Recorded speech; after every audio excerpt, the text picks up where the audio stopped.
Praise God. At mga minamahal, nung last Sunday, ating pong tinapik mga minamahal, considering na ito po ay February, so nasa love month pa rin po tayo. At ang ating pong tema, mga minamahal, ay patungkol po sa pag-ibig po ng ating pinakamamahal na Panginoon. Praise God. At salamat sa Diyos, kapatid, sa lahat po ng mga kapatiran na pinagpalab ng Panginoon. Narinig po ninyo, kapatid, ang mga nagpatutuo po rito, ang aking beloved son, eldest son, Brother Elio, ating beloved assistant pastor, ating beloved Sister Casey, at ang ating beloved brother po. Mga minamahal kapatid, sila po ay mga buhay na patutuo na sila po ay pinagpala ng Diyos. Na dati-dati kapatid, sila po ay hopeless. Wala na po silang pag-asa, iniisip po nila na sila po ay mamamatay na, mga minamahal.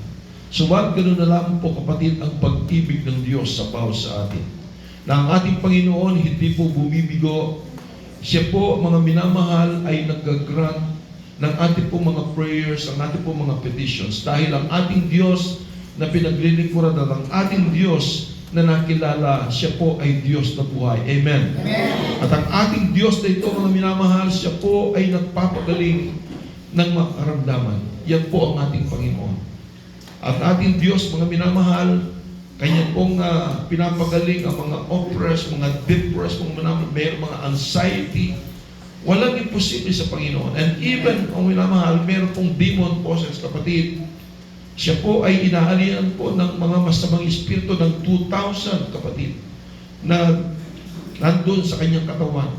Pero alam po ba yung mga minamahal, sinong magkaakala, kapatid, na ang taong ito, siya po'y nakatira sa sementeryo, kapatid. Araw at gabi, sumisigaw siya dahil sa sakit na kanyang naramdaman sa kanyang pangangatawan. Siya po'y malakas dahil siya po ay merong 2,000 na masamang espiritu sa kanyang loob, mga minamahal, sa kanyang katawan. Kapag siya po'y tinatalian, kapatid, ng mga tao, tinatalikala ang kanyang mga paa, ang kanyang mga kamay, kapatid. Ito po'y kanyang nalalagot o napapatid, kapatid, dahil sa kanyang lakas. Ganyan po, kapatid, hallelujah, ang mga gawa ng diablo na pahirapan ang mga tao, kapatid. Lalo-lalo na mga minamahal ang mga pinili ng Diyos. Pero, kapatid, gayon na lamang ang pag-ibig ng Diyos sa atin.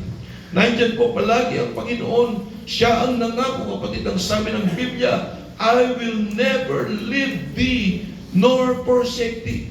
Hindi kita iiwanan ni pababayaan man. Yan ang pangako ng ating pinakamamahal na Panginoon. Amen. Everyone say praise the Lord. Nung last Sunday, mga minamahal, tinakil po natin yung pong sa 1 Corinthians chapter 13, yung love verse o love chapter po ng Corinthians. Ang sabi po itong kapatid, love is patient and kind. Mga minamahal, kung mayroon kang pag-ibig sa iyong puso, ikaw ay mayroong pasensya. Ikaw ay mayroong kabutihang loob, mga minamahal. Ikaw ay magiging mabait. Ikaw ay pasensyoso, kapatid. At malang bagay na yan, kaya mong pagpasensya dahil ang pag-ibig ay nasa sa iyo, kapatid. Pero mga minamahal, marami po na mga pangyayari, kapatid, na nawawalan ng pasensya. Sinusukuan sila ng kanilang mga asawa, kapatid, dahil mga minamahal, tayo'y mga tao lamang. Amen po. Sumusuko. Minsan sa mga minamahal, hindi ba nababanggit po natin maging sa ating po mga anak, kapag matigas ang ulo ng ating mga anak, ang sasabihin, ako'y sukong-suko na sa iyo. Surrender na ako sa iyo. Kapag ang asawa mo, kapatid, ay nagluloko, ano ang mangyayari? Mag-aaway kayo. Tapos sasabihin mo, ako'y susuko na. Ako'y sukong-suko na. Maghihiwalay na tayo dahil hindi na kita kayang tiisin. Yan, mga minamahal, ang mga salita na lumalabas at namumutawid sa ating pong mga bibig. Pero mga minamahal, kapatid, sa Biblia, kailanman, mga minamahal, kung ang mga tao ay sumusuko na sa iyo, kung ang mga kaibigan mo ay sinukuan ka na, kung ang nanay mo, kung ang tatay mo ay sinukuan ka na, Kung ang asawa mo, ikaw ay sinukuan na, pero kailan pa man, kapatid, ang ating Panginoong Diyos ay hindi susuko sa bawat isa tayo. God won't give up on you.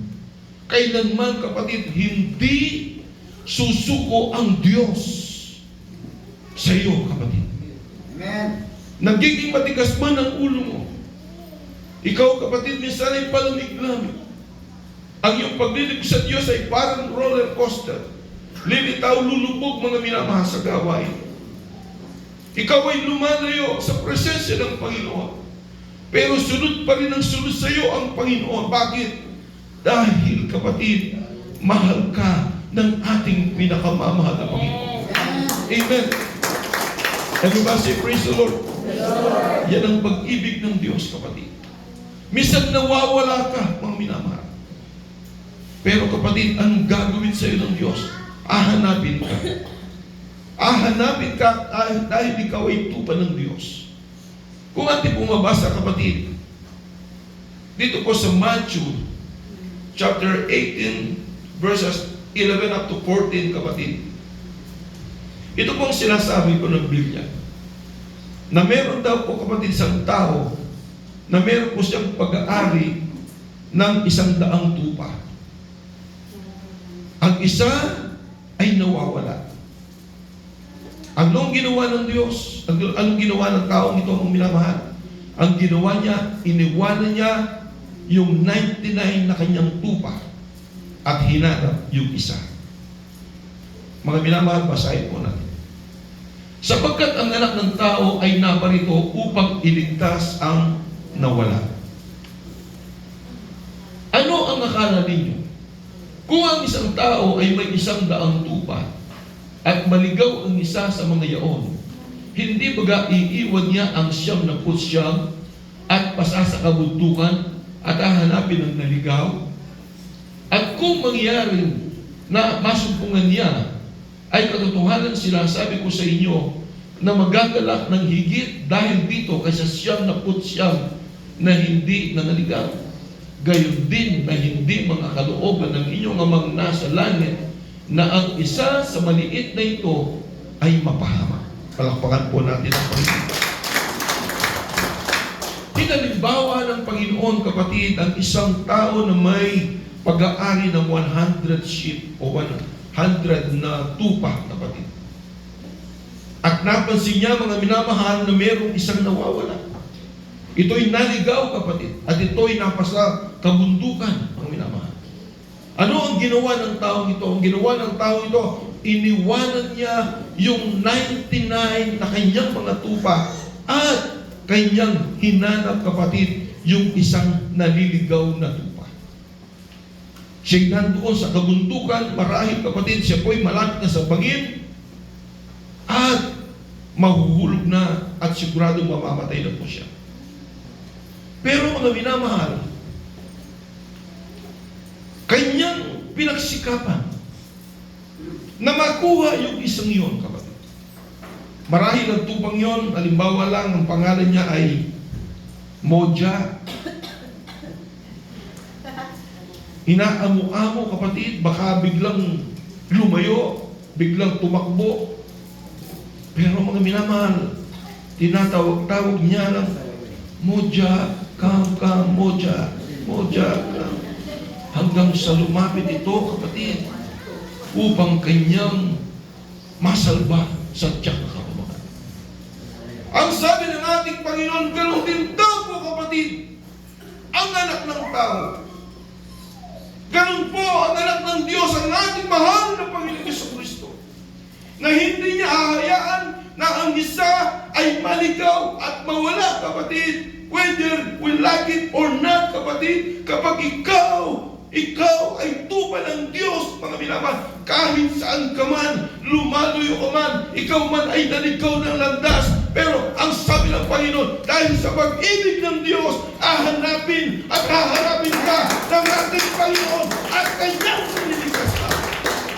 Yan, kapatid, ang dakilang pag-ibig ng Diyos sa bawat isa sa atin. Amen? Amen. Bakit po? Ano ang rason? Bakit tayo minamahal ng Diyos? Ano ba ang karakter ng Panginoon?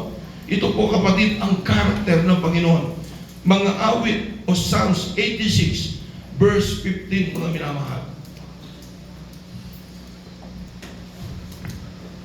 Ngunit ikaw, o Panginoon, ay Diyos na puspos ng kahabagan at mapagbiyaya, banayad sa pagkagalit at sagana sa kagandahang loob at katotohanan. Yan, mga minamahal, ang karakter ng ating Panginoon. Amen? Amen. Siya po ay sagana sa kahabagan. Siya'y sagana sa biyaya, kapatid. At siya po ay banayad sa pagkagalit, mga minamahal. Ayaw ng Diyos na mapahamak ang bawat isa. Kaya ang Panginoon siya'y mapagpahinuot, kapatid.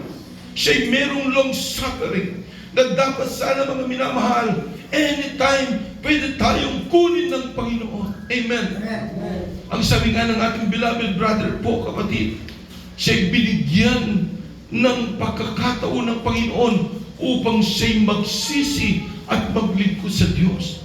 Na dapat sana'y matagal na siyang patay, mga minamahal.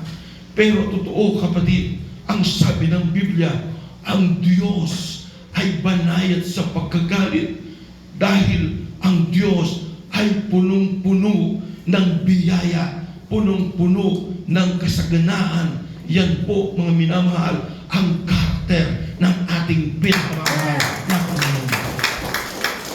Amen. Everybody say, praise the Lord. Marahil, kapatid, ewan ko kung nagtatanong ka sa iyo sarili. Minsan, mga minamahal, the moment na binabasa ko ang Biblia, parang ako'y nagkakaroon ng katanungan. Minsan talagang dahil sa mga doktrina, kapatid, minsan parang nagtatanong ka, kapatid. Pero ang number one ay tinatanong ko sa aking sarili, bakit mahal ako ng Diyos? Sino ba tayo, kapatid? Marahil, ewan ko kung naitanong mo na yan sa sarili mo, bakit mahal ako ng Diyos? Sino ba tayo, kapatid? Kahit na naging masama tayo, hindi naman magbabago ang pagka-Diyos ng Panginoon. Amen po ba? Amen. Kahit ayaw mo maglingkod sa Diyos, Diyos pa rin ang ating Panginoon. Pero ang tanong, kapatid, bakit ako mahal ng Diyos? Sabihin mo, kapatid, sa iyong sarili, bakit mahal ako ng Diyos? Tanungin mo ang sarili mo, kapatid. Bakit mahal tayo ng Diyos? Mga minamahal, sasagutin tayo ng mga salita ng Panginoon. Bakit mahal tayo ng Diyos? Ano ba ang mayroon po sa atin? Dahil ba ikaw ay maganda? Dahil ba ikaw ay gwapo? Dahil ba ikaw ay mayaman? Ikaw ba ay may pinag-aralan? Kaya mahal ka ng Diyos? No, mga minamahal. And even King David is asking, kapatid. Nagtatanong po siya. Sino ba ang tao upang mahalin ng Diyos? Ang sabi po ni David, mga minamahal. Basahin na natin, brother, yun. Psalms chapter 8, verse 4 and 5, kapatid. Sa wikang Ingles, mga minamahal. Kapatid, tingnan po ninyo.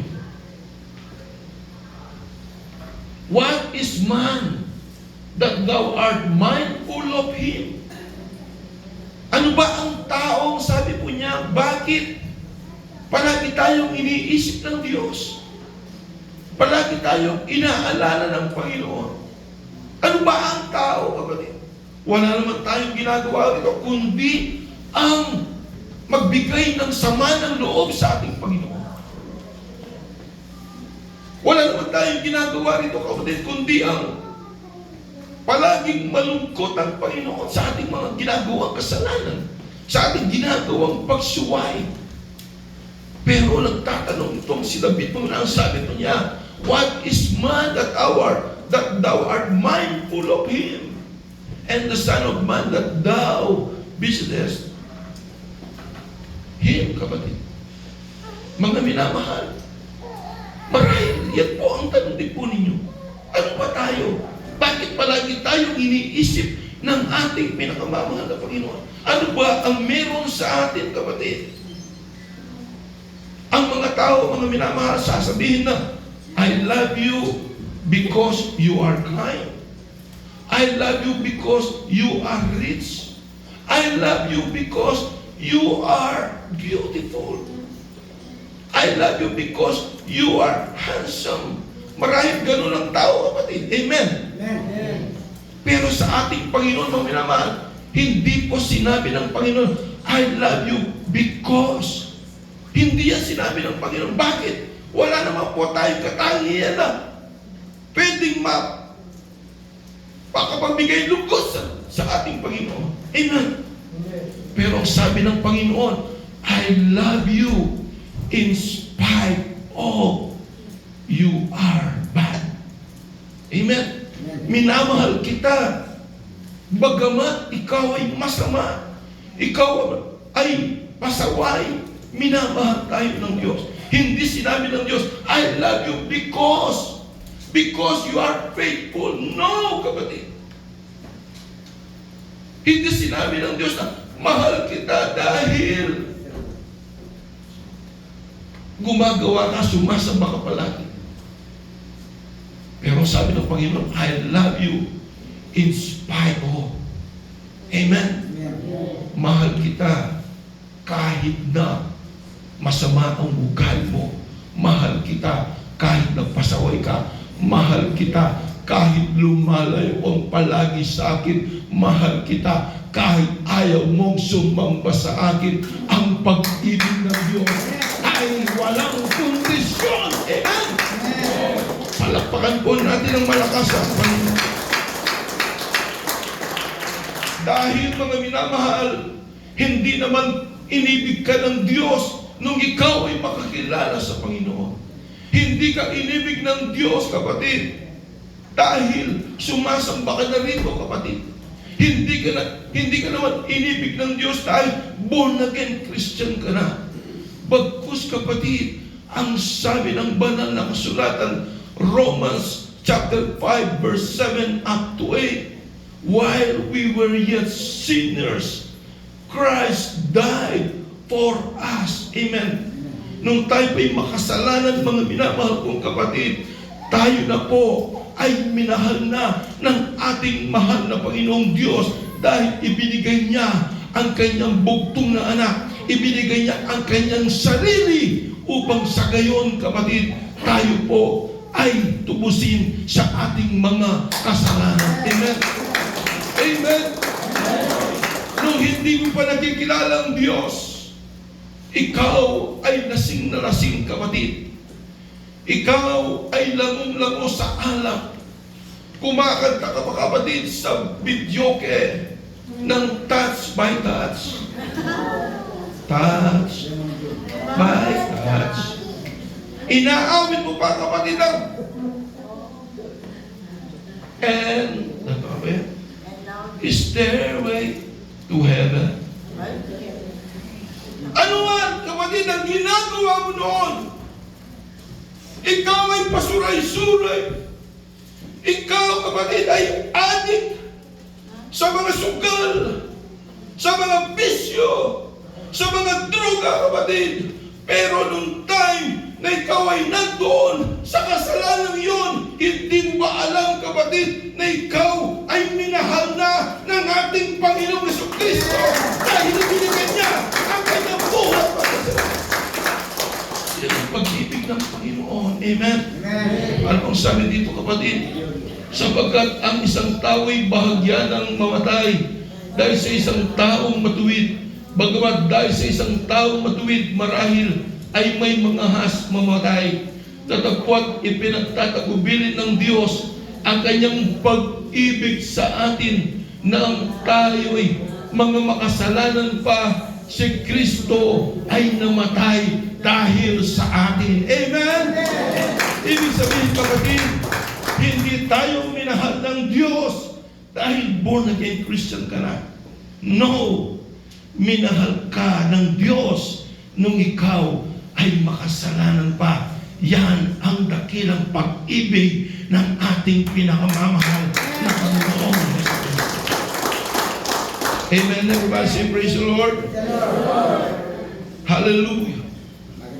Ang mga Buddhist kapatid, sila'y namatay para kay Buddha.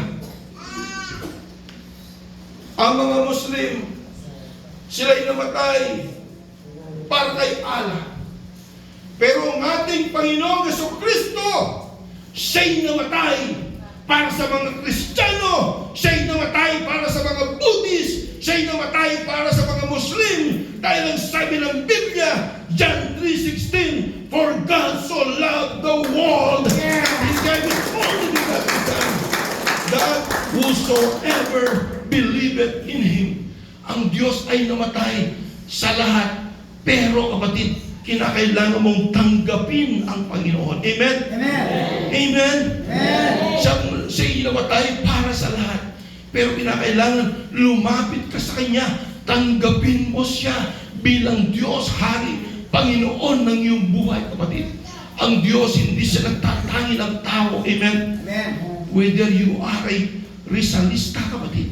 Ikaw man ay Rizalista, ikaw man ay Espiritista, ikaw man minamahal ay Katoliko, anong klaseng relihiyon ang mayroon ka, kapatid, ang Diyos ay hindi nagtatangi ng tao. Gusto lamang ng Diyos na ikaw ay lumapit. John chapter 1 verse 12, kung sino man ang tumanggap at sumampalataya sa ating Panginoong Jesucristo, sila'y binibigyang karapatang maging anak ng Diyos. So, ibig sabihin, kapatid, whether you are a Muslim, whether you are a Buddhist, ikaw man ay Hapon, ikaw man ay Inchik, kapatid, ikaw man ay Sakang, kung ano man po, kapatid, kung ikaw man ay Pango, matangos man ang ilong mo, ikaw man ay negro, ikaw man ay puti, minamahal tayong lahat ng ating Panginoon. All you have to do now is to accept our Lord Jesus Christ as your Savior. Amen. Amen. Everybody say, praise the Lord. Hallelujah. Mga minamahal ko, kapatid, ang sabi po ng ating nabasang unang talata kanina, ang pong sabi mo na iniwanan niya ang 99 na kanyang tupa at hinanap yung isa. Ganyan ka, kapatid, kay special sa ating Panginoon. Amen? Amen. Ako ba mga minamahal, inaamin ko? Ako po ay parang tupa na nawala, na hinanap ng Panginoon at kanyang nasupungan mo. Bagamat nakilala ko na ang Panginoon, pero dahil po, kapatid, sa hatak ng sanglibutan, ako'y nawala sa kamay ng Panginoon. Ako'y nagkaroon ng backsliding spirit, kapatid. Hindi na ako marunong manalangin. Kahit sa pagkain, kapatid, basta lamon ng lamon, ni pasalamatan ay hindi kayang pasalamatan ng Panginoon. Dumating ang punto, kapatid, dahil ako ay naniniwala na ako ay tupa ng Panginoon. Ako'y nawala. Pero ang ginawa ng Diyos, hinanap niya ako at ako'y kanyang muling nasumpungan. At ngayon, ako'y narito, patuloy na naglilingkod sa ating Diyos na buhay. Amen. Amen. Kaya nagsabi ko sa ating Panginoon, nawa'y paghawakan ako ng Diyos. Ang sabi ko, Lord, I'm sorry. Pinagsisihan ko, Panginoon, ang mga nagawa kong kasalanan, ang mga nagawa kong kakulangan sa iyo, Panginoon. Kaya, Lord, sabi ko, ang natitira na oras sa aking buhay ay ibibigay ko sa iyo. Ako'y maglilingkod sa iyo, Panginoon. Yan po, mga minamahal, ang sinabi ko sa ating Panginoon. Nawa paghawakan tayo ng Diyos. Amen. Amen. Sa ganang ating kapatid, hindi po natin kayang tumayo sa ating pong mga sarili. Amen po ba? Amen. Sa ganang ating mga minamahal, hindi natin kayang iligtas ang ating mga sarili. Baka pwedeng sabihin po ng ilan po dyan na total nakilala ko na ang Panginoong Jesus at ako'y nagbago na, hindi na ako sasamba sa bahay na lamang ako. Mali ka, kapatid.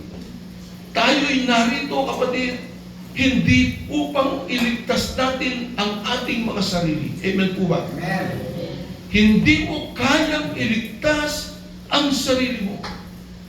Dahil, kapatid, ang tao ay makasalanan, ang tao ay mahina, ang tao, kapatid, hindi niya kayang tumayo sa kanyang sarili.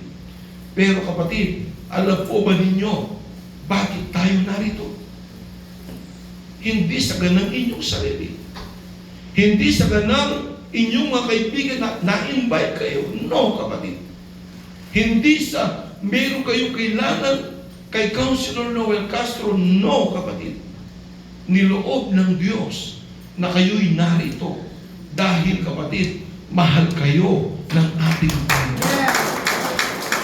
Gusto ng Diyos na makarin kayo ng salita ng Panginoon. Gusto ng Diyos, kapatid, na malaman ninyo ang inyong sarili.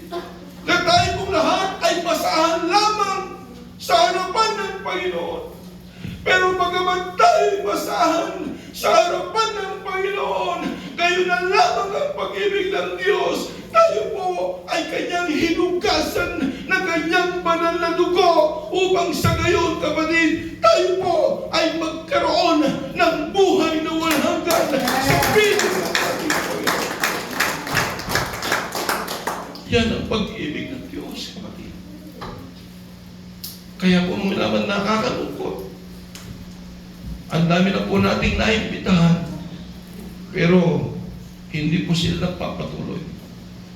Kapatid, ang pwede kong sabihin lang po sa inyo, magpatuloy kayo, kapatid, sa inyong paglilingkod sa Diyos. Amen. At sabihin ninyo sa inyong katabi, congratulations. Congrats. Bakit po? Dahil po, kapatid, kaya ko po kayo kinongratulate. Dahil kagabi o kahapon, ikaw ay nagkaroon ng desisyon, hallelujah, na umaten ngayong umagang ito. Hindi ninyo ba alam, kapatid, na ang mga kampon ni Satanas, pangmilama, kayo ay hinahadlangan na kayo'y hindi makadalo sa pananagawain ng Panginoon. Pero salamat sa pag-ibig ng Diyos, niloob ng Panginoon. Kayo'y binigyan, kapatid, hallelujah, ng grabing konbiksyon ng Santong Espiritu ng Panginoon na kayo'y dumalo. Bakit, kapatid? Dahil ang ating gagawin dito upang ibigay po natin ang the best na paghahandog sa ating Panginoon. Yung the best, kapatid. Ang sabi ko nga po, mga minamahal, sa loob po ng isang linggo, ilang oras po yan? Yung isang araw, 24 hours po yan. Amen po ba? Time is 7 po, mga minamahal. Ano po yun? 168 hours. Ito pong gawain dito sa Baluarte, 2 oras lang. Amen.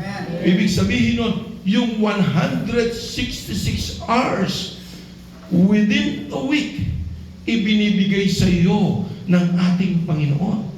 Pagkatapos, kapatid, 2 oras na lang, hindi mo pa maibigay ng todong-todo sa pagsamba sa Panginoon. It's unfair, kapatid. Amen? Amen. Ang buhay mo, kapatid, yan ay pag-aari ng Diyos.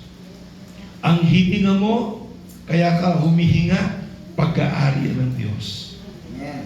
Ang kinakain mo, kapatid, na masarap na pagkain sa araw-araw, kahit hindi masarap, kapatid, kahit na mantika at saka toyo lang at saka kaning mainit, kapatid, yan pa rin ay bigay sa iyo ng Diyos.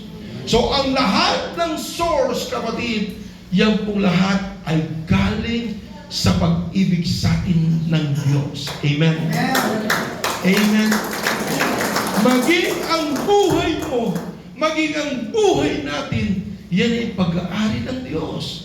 At hindi mo pwedeng kontrolin ang buhay mo. Amen? Hindi mo pwedeng sabihin na ahaba ang buhay mo dahil mayaman ka, dahil mapera ka. Pwede mong ibigay ang pera mo sa mga doktor upang pagalingin ka. No, nagkakamali ka dyan, kapatid. Who is president o former president? Marcos Sr. Siya ay mayaman. Amen. Tatay ni Bongbong, mayaman po siya. Pero nagkaroon siya ng karamdaman, nagdialysis po siya, kapatid. Nadugtungan ba o napahaba ba niya ang kanyang buhay? No, kapatid. Amen po ba? Amen. Pero tayo po mga minahal, ganun din. Hindi mo kayang kontrolin ang buhay mo dahil ang Diyos ang may-ari ng buhay mo. Anytime from now, pwedeng kunin ng Diyos ang buhay po natin. Amen po ba? Amen? Amen. Sa dako po ng Mawake, Maragul, sina Brother Omar, Sister Max, kami pumunta po ron, nagbabible study po kami doon sa bahay. Pag nagpunta po kami doon, ang makikinig, 2, 3. Yung asawa niya, hindi man kayang dalhin. Siguro mga 5 beses kaming nagpunta ron, ini-invite ko sila rito, ayaw naman dumalo. Ayaw dumalo. Nung isang araw, nagsikip lang ang dibdib, ayun, patay na. Patay na. Ibig sabihin, kapatid, habang may panahon pa, ibigay mo na ang lakas mo sa paglilingkod sa ating Panginoon. Habang malakas ang ating mga paa, kapatid, na pwede ka pang tumadya sa iyong pag-indak sa ating Panginoon, habang wala pang arthritis o mga gout ang iyong mga kamay, gamitin mo na sa iyong pagpupuri sa Panginoon. Habang malakas ka pa, kapatid, hallelujah, habang maliwanag pa ang iyong mga mata, magbasa ka na ng salita ng Diyos. Nakakalungkot, kapatid. Meron po tayong tinulungan, hindi ko nagpapabagitin ang pangalan. Tinulungan natin bila Mr. Nida.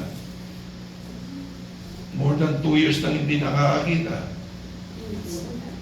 Ngayon, nung maoperahan yung kanyang mata, nagpasalamat siya sa Panginoon.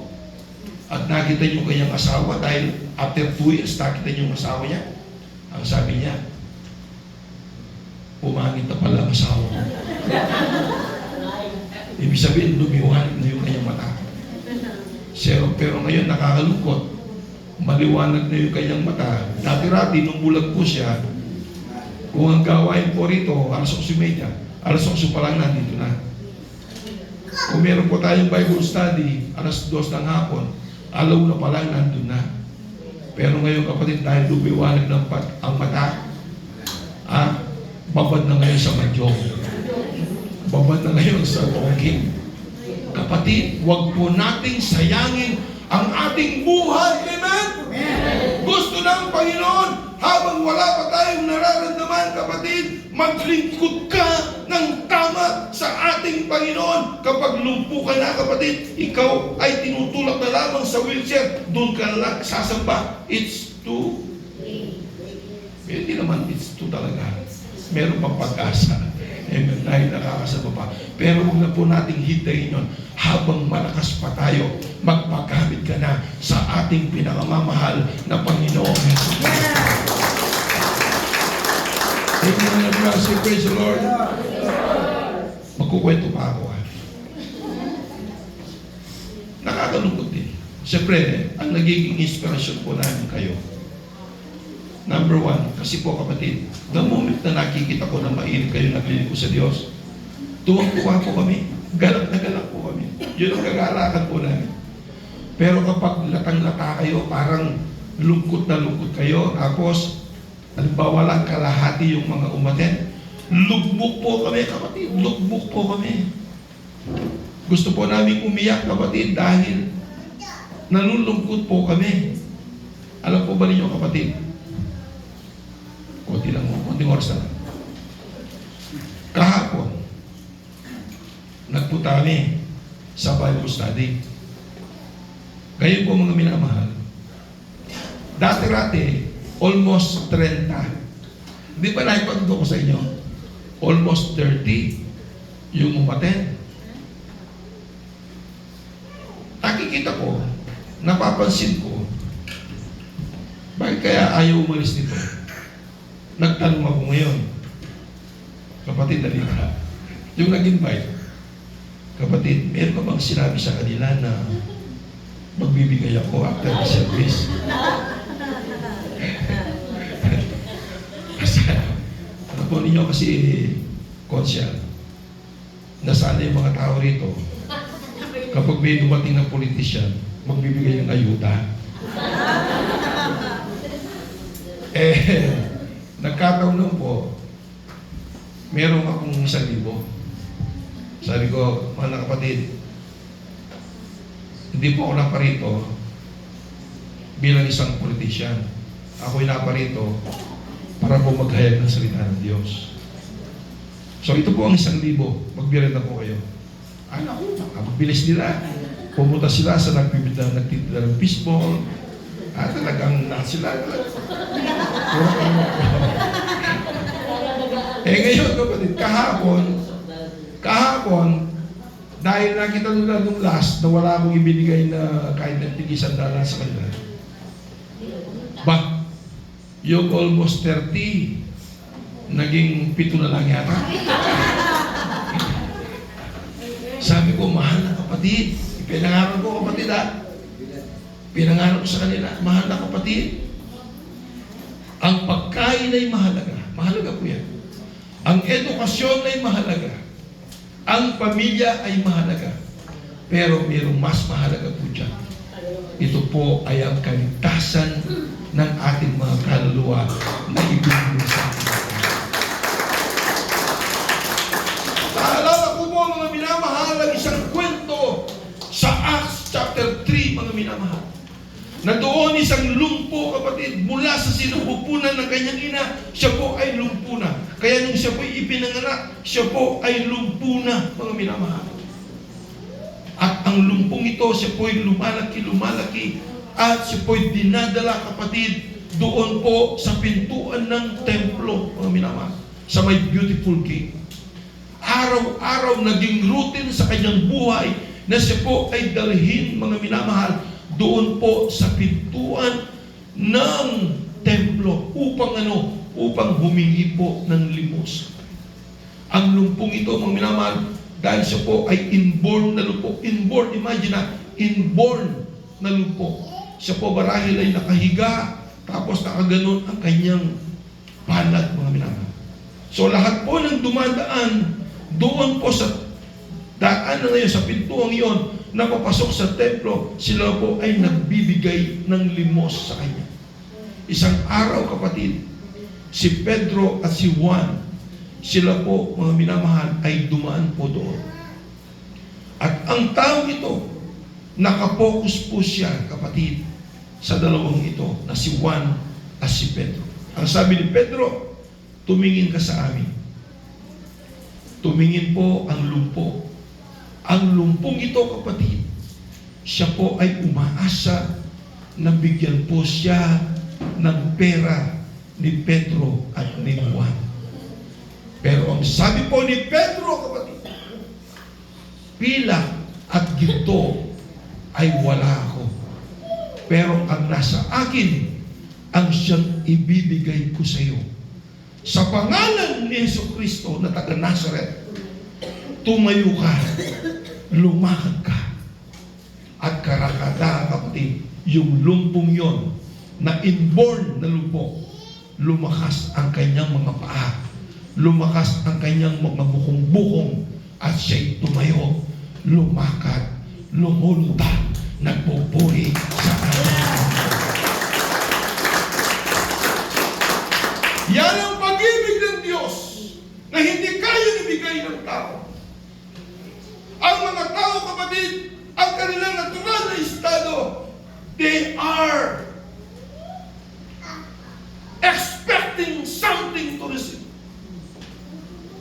Yung material na mga bagay, yun ang laging iniisip ng tao, mga minamahal.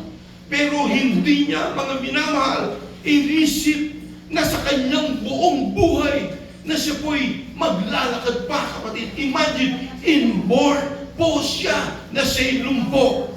Pero mga minamahal, dahil siya rin po, kapatid, ako'y naniniwala that He is also a chosen. Pinili siya ng ating Panginoon. Niloob lamang ng Diyos, hallelujah, na siya po ay lumpo na mula sa kanyang pagkasilang upang makita ang kaluwalhatian at ang kapangyarihan ng Diyos. Kaya, ang sabi po ni Pedro, silver and gold have I none, but I have given thee. In the name of Jesus Christ of Nazareth, rise up and walk. Tumayo, kapatid. Ang lumpok ito, lumakas ang kanyang paa, lumakas ang kanyang bukong-buko, kay naglalakad, lumulunod, nagpupuri sa ating Panginoon Yesu Cristo. Because of the love of Jesus. Yan ang tingnan natin, kapatid.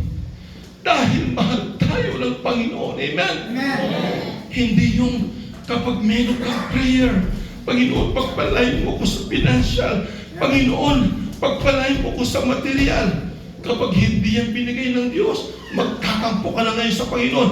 Gusto mo, ayaw mo nang dumalo.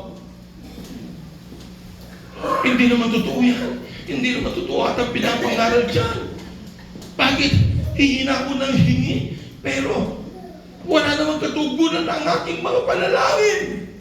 Marahil ganun, kapatid, ang attitude ng mga ibang Kristiyano.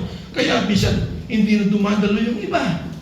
Pero kapatid, ang sabi ng banal na kasulatan, huwag mong tingnan ang mga bagay na iyong nakikita, bagkus tumingin ka sa mga bagay na hindi mo nakikita.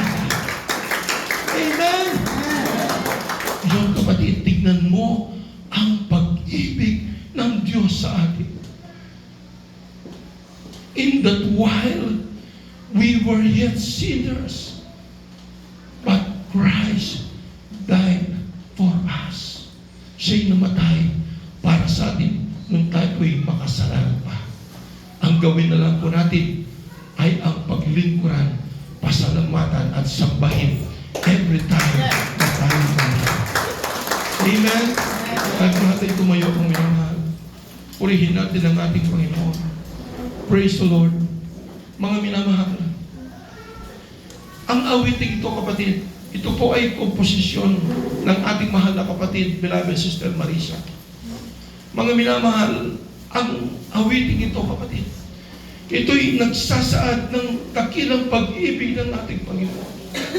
Minsan tayo tinatanong ng mga tao, bakit palagi kayong sumasamba? Bakit palagi kayo nasa sa church? Mga minamahal, ito kasagutan ng awiting ito, kapatid. Marami na nagtatanong. Marami, kapatid. Tayo mo lahat ay umawit. Hallelujah.